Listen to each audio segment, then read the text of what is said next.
In Travis Drive, Wisconsin, Yvonne Scruggs was content and at ease with her husband and 2-year-old son. The family appeared to be stronger than ever, and everything was going well. Their joy was short-lived though, as Yvonne discovered that her husband, 29-year-old Benny Scruggs, had been fatally stabbed early on July 17, 1985. During their investigation, the police found a lot of secrets. They were, however, unaware that it would take more than 35 years to solve the case. Hello and welcome back to another episode of Mystery Detective, in which we narrate the stories of some of the most notorious cold cases in recorded history. Today, we will be examining the 1985 stabbing death of Benny Scruggs. Please take a moment to click the bell icon, like, and subscribe to the channel before we begin so that you can be the first to learn about any new cold cases. Having said that, let's explore this horrible cold case together. The county seat of Wisconsin's Wood County in the United States is the city of Wisconsin Rapids. Here, neighbors greet one another with sincere smiles and offer assistance when needed, creating a harmonious blend of small-town charm and contemporary conveniences. It's a patchwork of varied communities where ties of friendship and tradition are deeply valued. Living in Wisconsin Rapids offers a rewarding and enriching experience, whether it's supporting the local sports team, taking part in community festivals, or just taking in the peace of the surrounding natural wonders. It also provides a safe atmosphere with 1.71 violent crimes per 1,000 residents. Nonetheless, no city in the world is completely impervious to evil. Following the brutal murder of Benny Scruggs in Wisconsin Rapids, the city was the focus of one of the longest-running cold cases in its history. On August 18, 1956, Benny Eugene Scruggs was born in Pickens, South Carolina. He was raised alongside his older sister, Ansel, older brother, Wayne, and younger sister, Kim. He was the third child born into the family of Garvin and Rudy Scruggs, but little is known about his early years. At the age of 25, Benny wed Yvonne Kuba in Easley, South Carolina, on May 15, 1982. A year into their happy marriage, in 1983, Yvonne gave birth to a son she named Matthew. On July 16, 1985, Benny and Yvonne went to Lance's, a nearby restaurant, for dinner and drinks. They asked their babysitter to look after their 2-year-old son Matthew while they were away. The child was cared for by the babysitter until they returned home at 1 in the morning. According to the babysitter, the couple was really happy when they got home that early morning.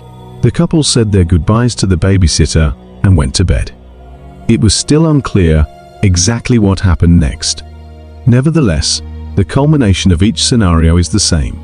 Benny Scruggs passed away on July 17, 1985, sometime around 3 in the morning. A man named Brian Walker called the police and told them about Benny. He asked the police to be at the Scruggs home right away.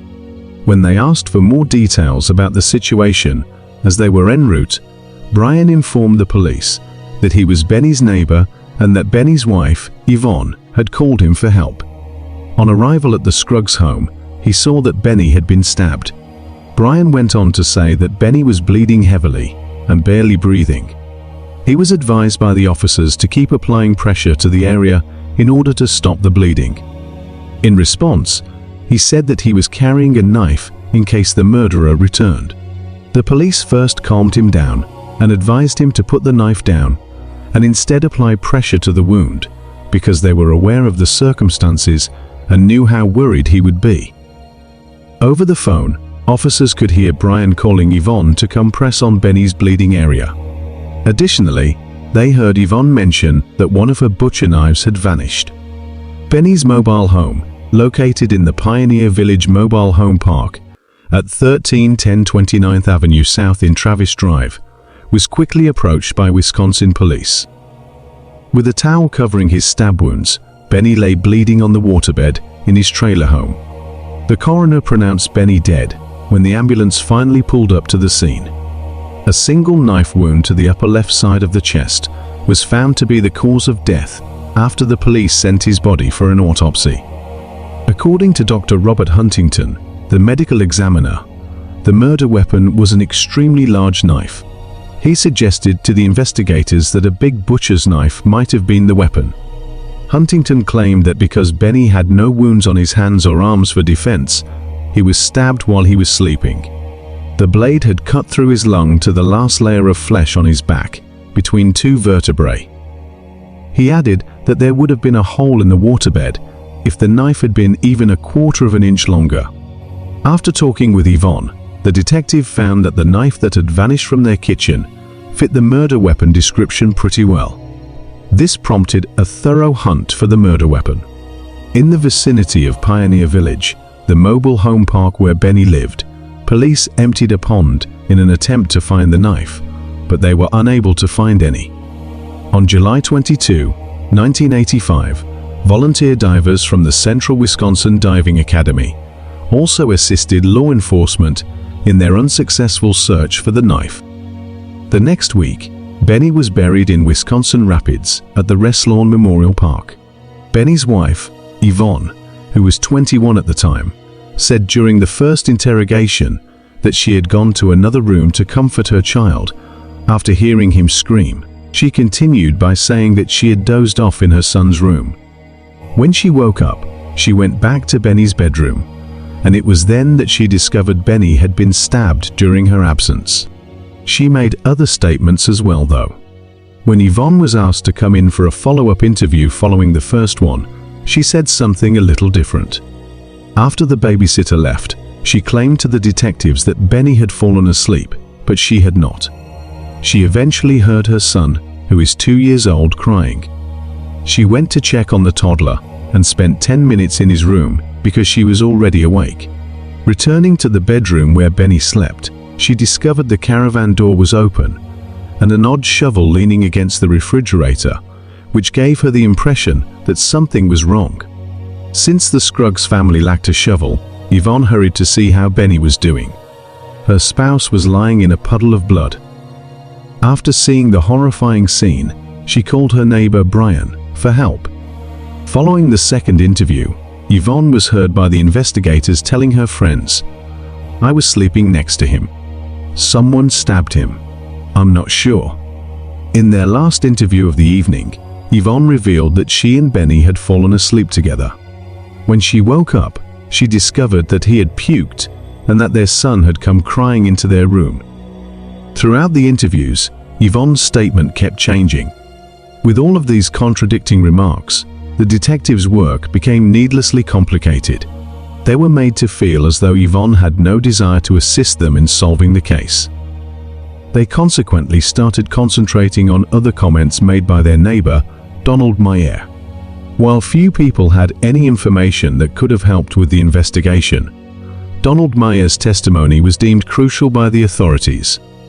Meyer lived close to Benny and Yvonne's house with a woman named Beverly Polanski and her 10-year-old son. Donald Meyer, a significant character in this compelling story, confided in one of the witnesses on August 10, 1985, revealing fascinating connections to the victim, Benny Scruggs, despite claiming to have only known Benny for a short time. He claimed that their friendship began with the sale of a motorcycle and the purchase of a car. However, there was a surprising turn of events when Benny revealed that he had known his wife, Yvonne Scruggs, since high school.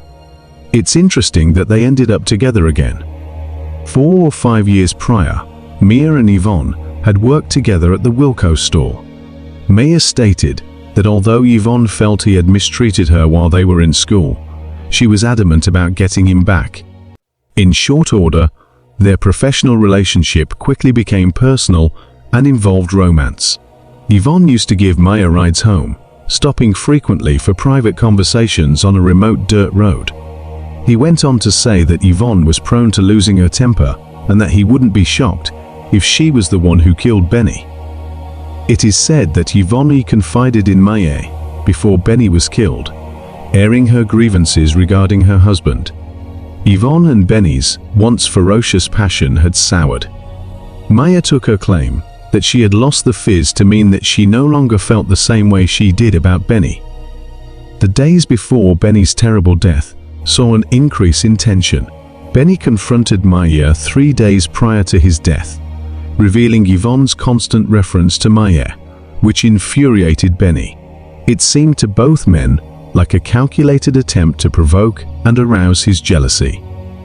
Maya said he had not seen Yvonne since February 1985, adding that Yvonne had invited him over while Benny was away the last time they had seen each other.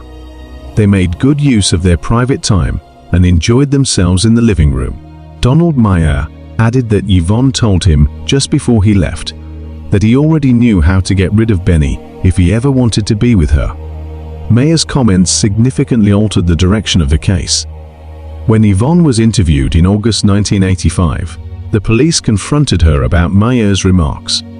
Maya's account was confirmed by Yvonne, who said she was embarrassed and didn't tell the police about her relationship with Maya because she didn't think it was relevant to the investigation. She refuted ever making any suggestion to get rid of Benny though.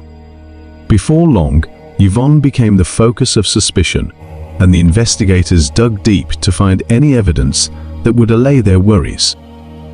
On August 20, 1987, Yvonne's high school friend, Cynthia Rias, was visited by detectives Bruce Malarick and Exner.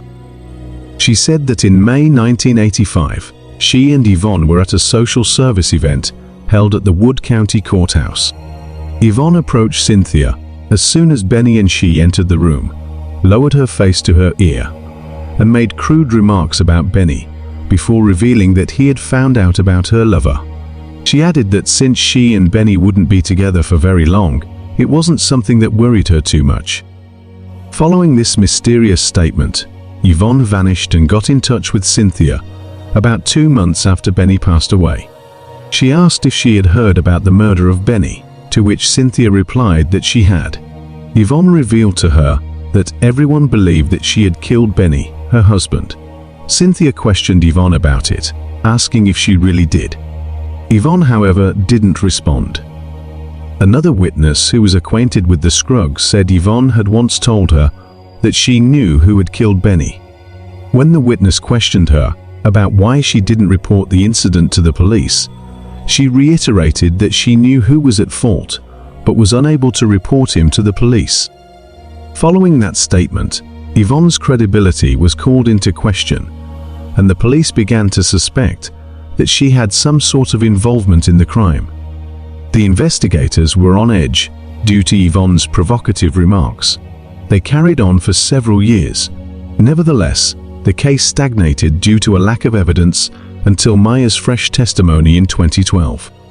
Maya piled up a lengthy list of criminal charges as the case was coming to an end, while Yvonne remarried to a man named Kevin Newkirchen.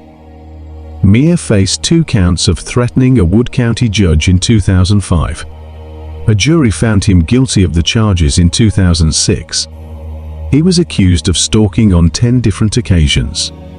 Years were going by, and the police still had no answers, despite reaching out to the jury members who had found Maya guilty on 2 counts and another jury that found him guilty on 6.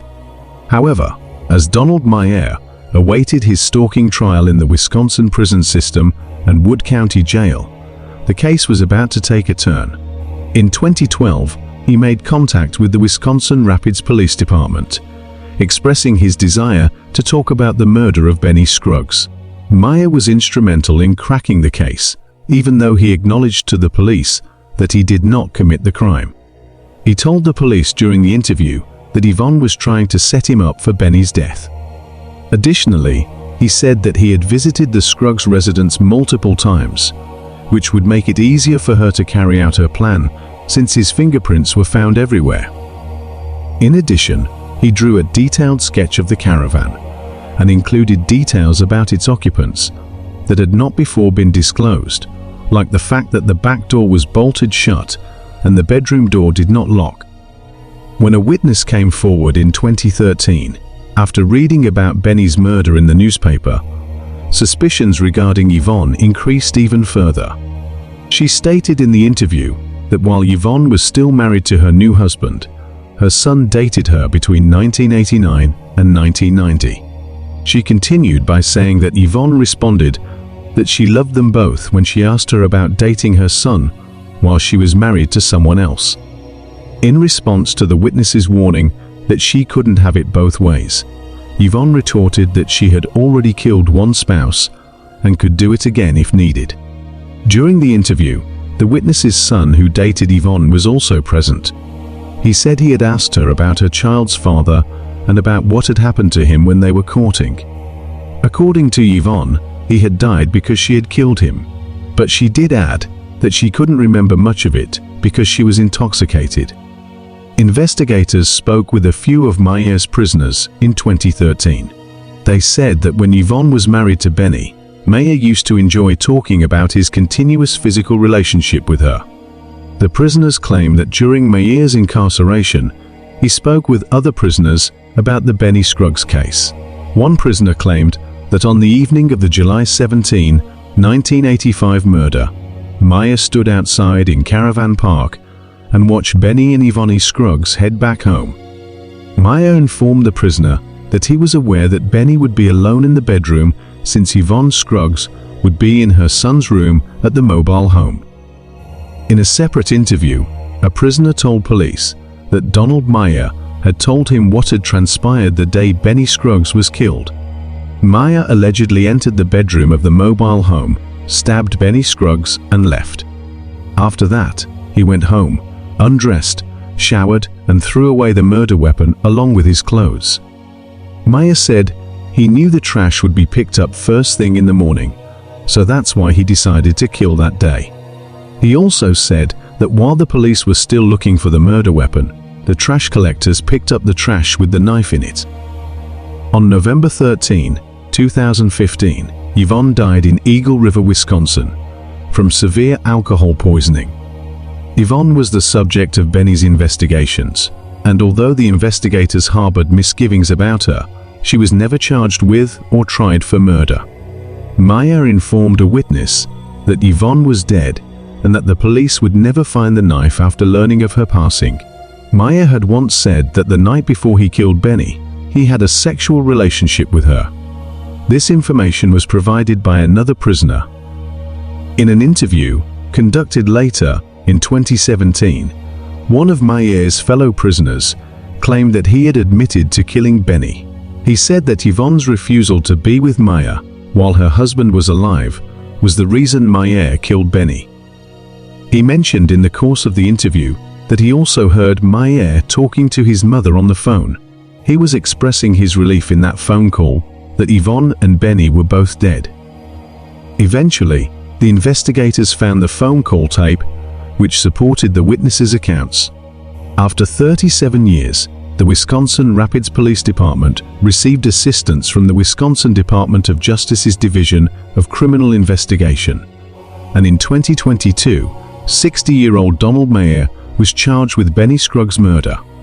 Robert Kaiser, the Assistant Attorney General of Wisconsin, was serving as the case's special prosecutor. On September 9, 2022, Maier, who was incarcerated at the Racine Correctional Institute in Sturtevant, was supposed to appear in court on the murder charge. He declined to cooperate with his public defender and would not leave his cell for the hearing. Maier public attorney attempted to get a new date for a public hearing in December 2022, but the judge was not willing to budge. Donald Maier was granted a retrial and entered a not guilty plea. His next trial, which was conducted virtually via video conference, was set for April 2023. There was no definitive verdict at the end of the trial. Donald Maier showed up in court on May 2, 2023, following Judge Todd Wolf's order for the competency evaluation. Following a slew of accusations from the defendant, Maier expressed a wish to end the retainer agreement with his lawyer and either take up the case alone or represent himself. Timothy Hogan, Maier's lawyer, asserted he was not aware of Maier's desire to be relieved of his responsibilities. Judge Wolf then mandated a hearing to determine competency before moving forward with the lawsuit. There was still no clear resolution to the case, and no new court proceedings were planned right away. Even though Donald Myers' fate was not decided at the hearings, it seemed very clear that he would serve some time in prison. Myers' future remained uncertain. Given how convoluted Benny Scrugs' case was, it appeared that any of them could have been the murderer from a distance. However, we'll have to wait and see how the legal process develops. We won't have all the answers until then. Do you believe Donald Myers was actually to blame for Benny's demise, or did Yvonne have some hand in it? Post your ideas in the comments below. Just over 56 years ago today, on Thursday, May 26, 1966, Betty Lou Zukowski left her family's home on Front Street in Chicopee around 6 p.m. after receiving a phone call that she told her mother was from one of her girlfriends. That was in fact the last time that they saw her. On May 30th, 1966, a father and his son were fishing on the bank of the Westfield River in West Springfield, and they discovered something larger than a usual fish floating just below the surface of the water. Out of curiosity, they tried casting their fishing net just to be sure it was not a fish. Shockingly to them, a dead body surfaced. That body was 10-year-old Betty Lou Zukowski, who had gone missing for a few days. The fishermen quickly informed the police, who rushed down to the crime scene to investigate the matter. At the time, Mildred and Stanley Zukowski had filed a missing person report of their daughter with the Chicopee Police Department. The police then informed them to come identify if the found body was their lost daughter. The worst fear of a parent is having to bury their own child. Mildred and Stanley prayed for Betty Lou's safety and hoped that she wouldn't be the one found dead in the river. Unfortunately, it seemed luck was far from them, because, on getting to the crime scene, they discovered that the dead body was indeed their daughter, Betty Lou Zukowski. On Thursday, May 26, 1966, approximately 57 years ago, 10-year-old Catholic schoolgirl, Betty Lou Zukowski left her family's house on 293 Front Street in Chicopee, Massachusetts around 6 p.m., right after getting a phone call from someone whom she told her mother was her girlfriend. She was supposed to meet up with this girlfriend and hang out for a cup of ice cream. Her parents, being used to their daughter leaving the house often, gave her the permission to go. They never knew that would be the last time they would see their daughter alive. Betty Lou Zukowski prepared to head out as she dressed in a green checkered blouse, blue pants, a jacket, and white sneakers. She also took along with her $2. Later that evening, when Betty Lou failed to return home, her parents, Stanley and Mildred Zukowski, called the Chicopee Police Department around 11:15 p.m. to report her missing. For some reason, they told the police not to declare her publicly missing for a significant amount of hours. Some sources said they were probably used to her staying away from home for that long. However, the Chicopee Police Department quickly issued an all-states alarm in their attempt to find her. They later learned that the girlfriend Betty Lou talked about was not real. The search for her continued for 3 days without progress, but sadly, 4 days later, on the 30th of May 1966, which appeared to be a Memorial Day, Betty Lou's battered and mud-covered body was found offshore by 2 young men fishing in the Westfield River in West Springfield. According to autopsy results, her cause of death was determined to be multiple blunt force injuries to her head, a skull fracture, and terminal drowning. Betty Lou was still alive when she went into the Westfield River, and she had not been sexually assaulted. The police believed that she was beaten within 15 minutes of her drowning. After discovering Betty Lou's remains, there was a joint homicide investigation led by the West Springfield Police Department and assisted by the Chicopee Police Department. These police departments initially assigned their entire detective bureaus to the case. The Hampton County District Attorney's Office and the Massachusetts State Police were also involved. In order to find clues, there was a thorough search along the shore where Betty Lou's body was found. Also, divers searched the river for any helpful evidence that could pinpoint the perpetrator. Nothing was found, not even the murder weapon. The investigators then interviewed Betty Lou's family, friends, and classmates to determine who she may have met up with at the time of her disappearance and eventual murder.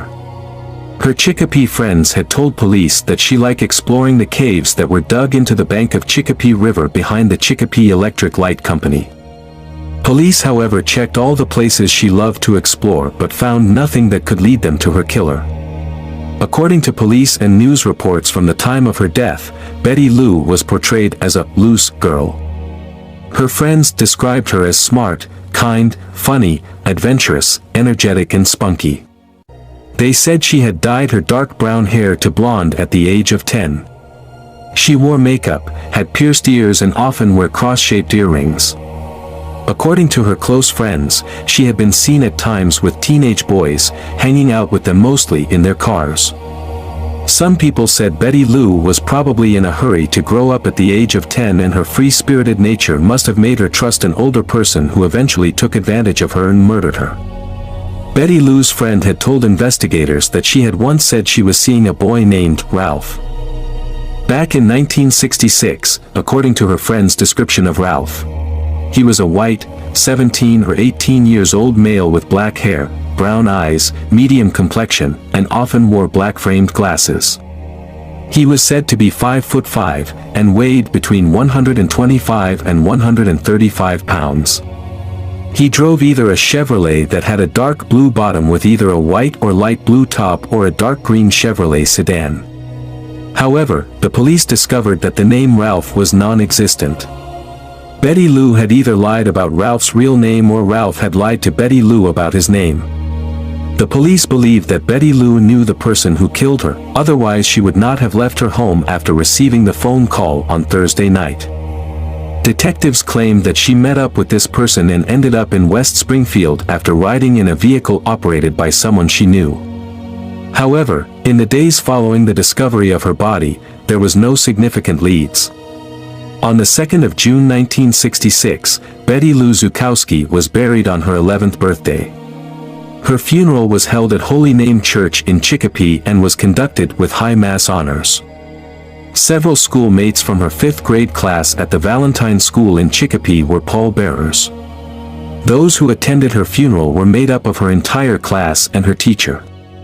Betty Lou was free-spirited and was deeply loved. A week after Betty Lou remains were found, detectives developed a sketch of the suspect from 2 witnesses. One of these witnesses was the last person to have seen Betty Lou alive few hours before she was killed on May 26, 1966. This sketch, however, was similar to Ralph's description. The sketch was later released to the public and was highly publicized in local newspapers at the time.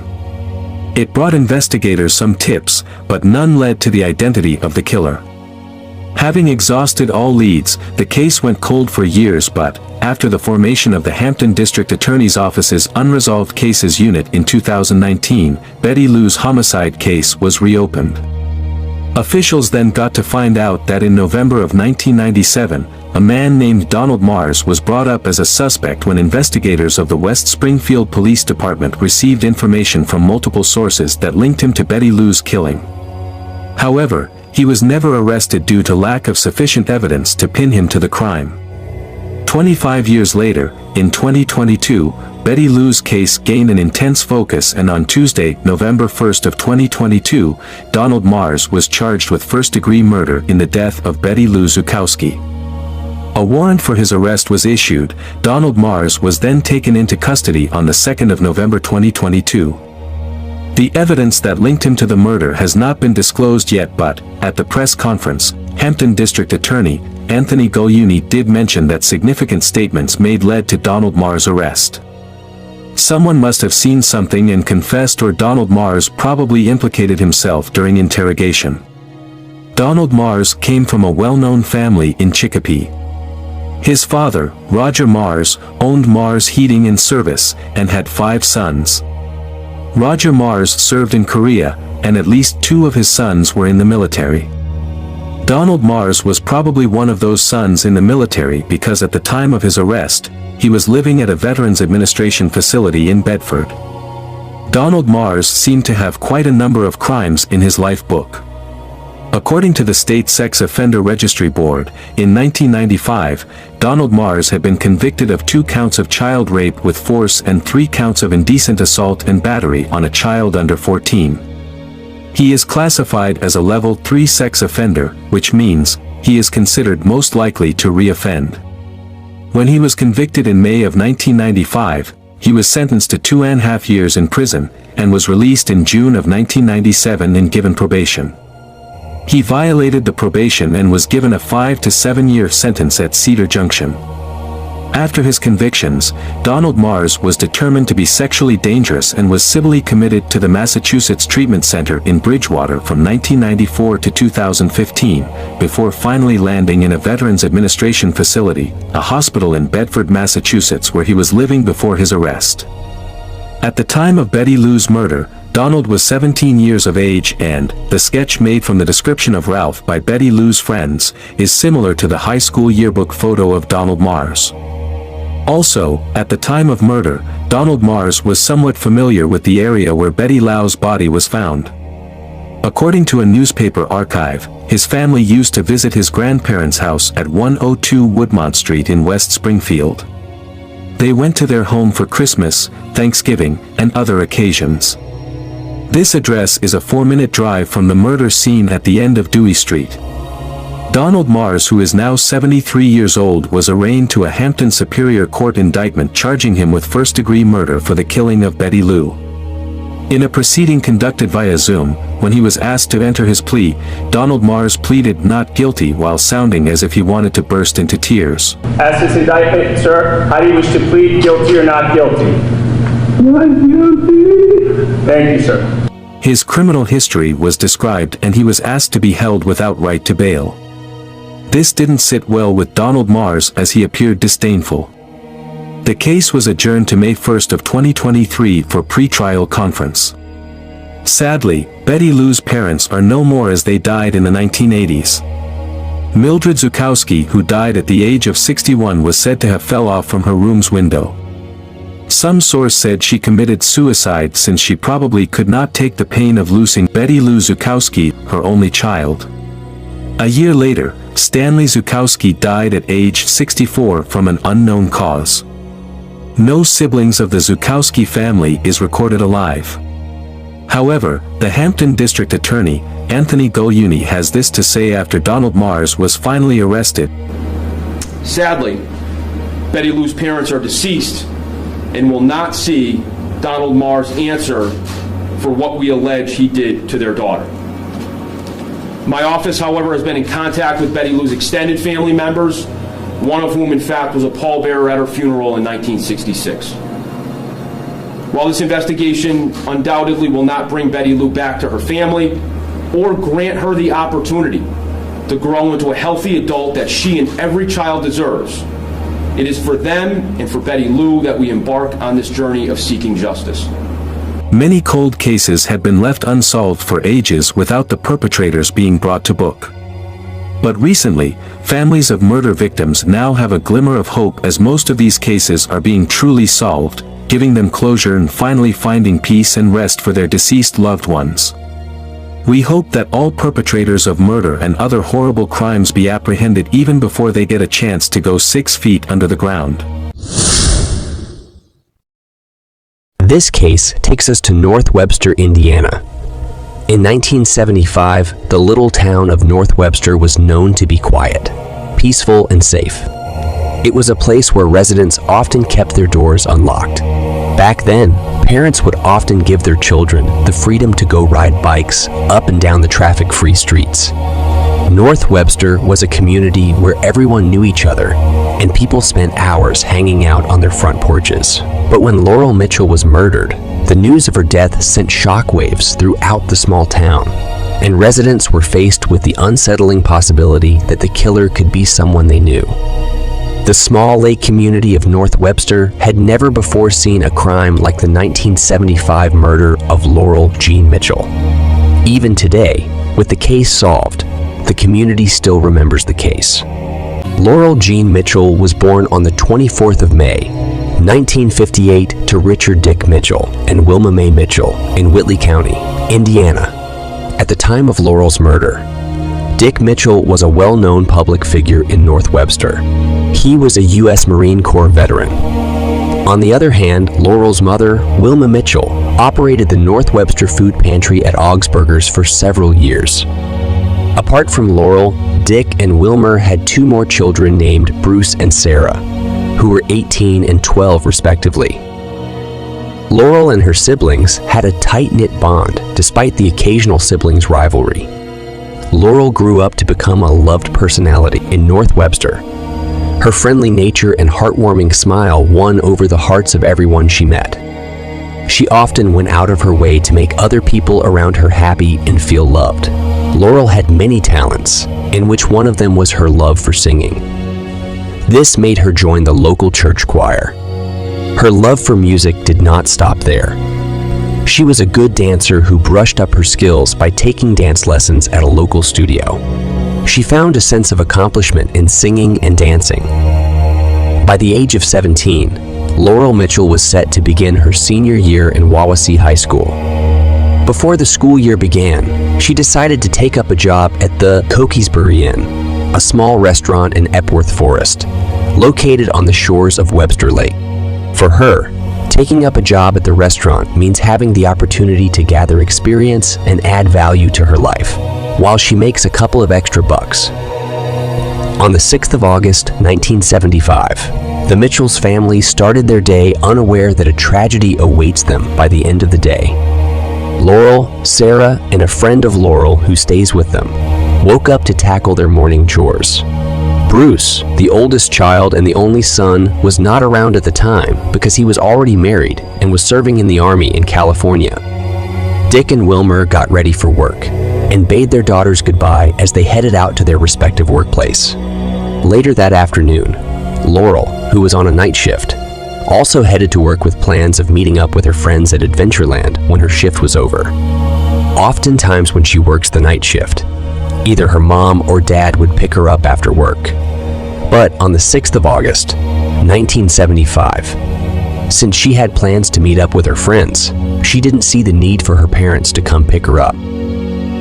Around 10 p.m., Laurel Mitchell began to wrap up her work for the day, and at exactly 10:15 p.m., she left her workplace and headed out to Adventureland, a once popular amusement park about half a mile away from the restaurant where she worked. On her way there, she passed by a classmate who waved at her as she walked by the entrance to the Epworth Forest, and that appeared to have been the last time Laurel was seen alive. She never made it to Adventureland. Neither her friends nor family knew she was missing or in danger. Her parents believed she was with her friends at Adventureland, when in reality, her friends for some reason had changed location and gone to the county fair that evening, thinking that Laurel had just gone home after work. The midnight curfew for the Mitchell's family passed, and Laurel's family became worried because Laurel had not come back home. They waited through the night, checking the door to see if she would walk in, but Laurel never did. In the early hours of August 7th, 1975, at exactly 4:16 a.m., Dick and Wilma Mitchell called the police to report their daughter missing. Neighbors, friends, and the police started out for a search, but Laurel couldn't be found in all the areas they looked for her. However, few hours later, at around 10:30 a.m., a man named Glenn Dixon and his son, Hager Dixon, were about to start fishing in the Elkhart River near Diamond Lake Road Bridge in Noble County when they found a dead body floating in the water. The police were called to the crime scene, and the body was quickly identified to be Laurel Mitchell. The news of Laurel's death shattered her family and the whole community of North Webster, who saw Laurel as a kind, decent, and beautiful person.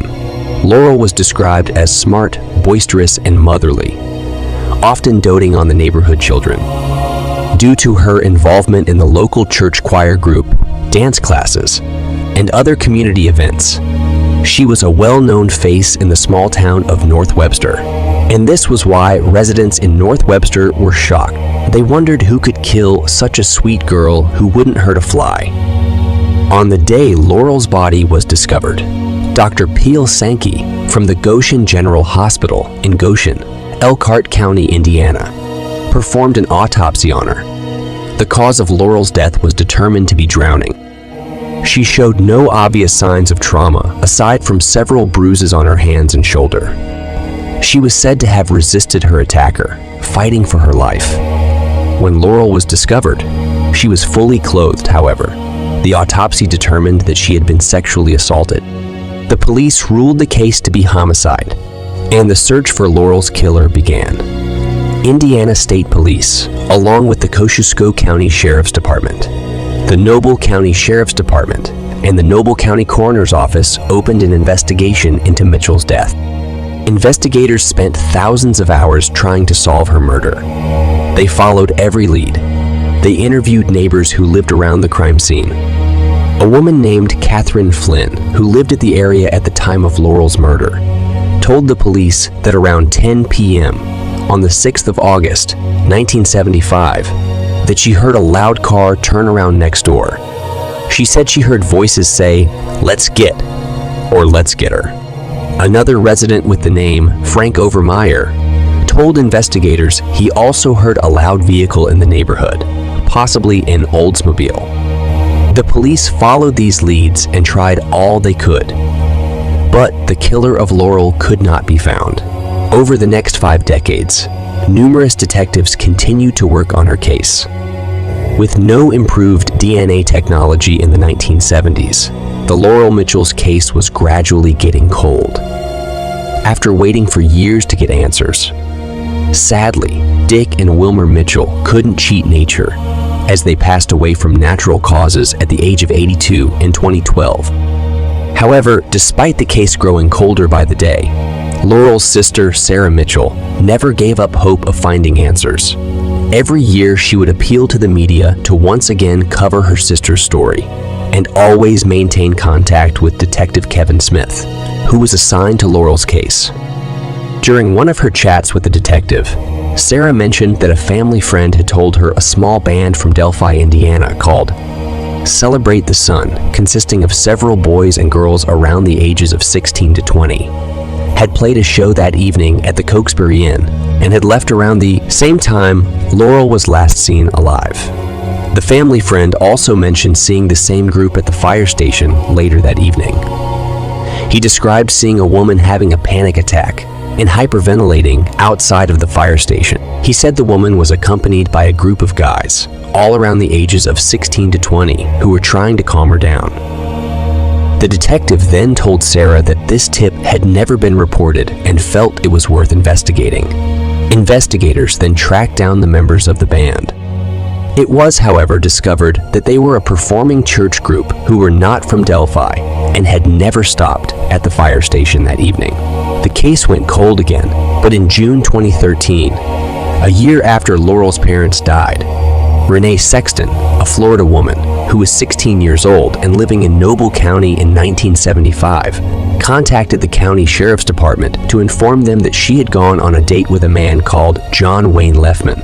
And as he was driving her back home, he admitted his involvement in a crime that he committed with his friend Fred Bandy. John Wayne Leafman had told the woman details that were consistent with the police findings when Laurel's body was found, including the anatomical findings from the autopsy results.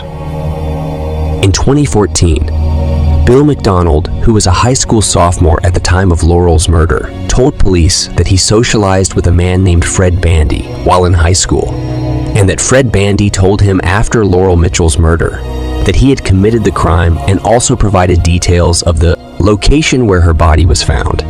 In 2019, another man told the police that he and Bill McDonald had attended a high school party with Fred Bandy, John Wayne Leafman, and others when Mitchell's murder came up.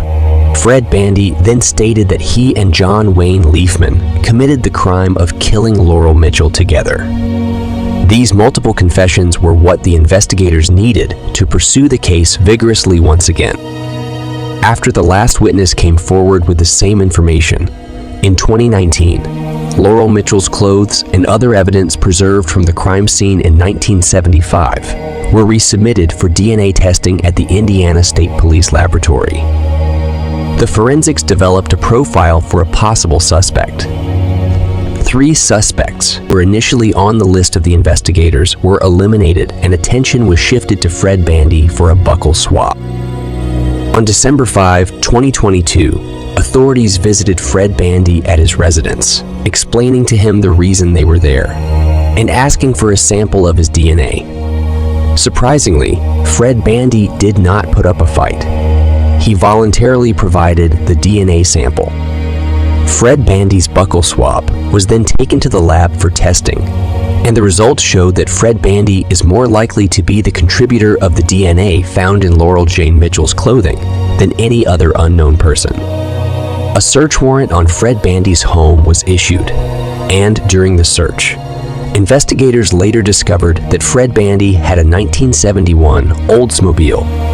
In 1975, it is believed that the Oldsmobile was used by him and John Wayne Leffman to bring Mitchell to the Mallard Roost public access site in Noble County, where they forcibly removed her from the vehicle and deliberately drowned her. Additionally, information from the Indiana court database shows that Fred Bandy is a twice convicted child molester, deemed a sexually violent predator in Elkhart County. On Monday, 6th of February 2023, 47 years and 6 months after her death, the Indiana State Police and the Noble County Sheriff's Department arrested Fred Bandy and John Wayne Leafman in their respective homes and charged them with the murder of Laurel G. Mitchell. Both suspects are being held in the Noble County Jail without bond. Following the arrest of Laurel's killers, her sister, Sarah Nicely Mitchell, said, "They basically blew up my family. For a lot of years. It was rage. If I could have killed them myself, I would have. If they gave them the electric chair, I would have thrown the switch. I'm glad they are going to be punished, that they won't be able to hurt anyone else. But she's still dead." She remembered her sister and said, "She was just a good, kind, decent person. She was an awesome person. Wherever she went, she had to take me with her. That wasn't fun for her, but it was for me. She didn't deserve this. She was just in the wrong place at the wrong time."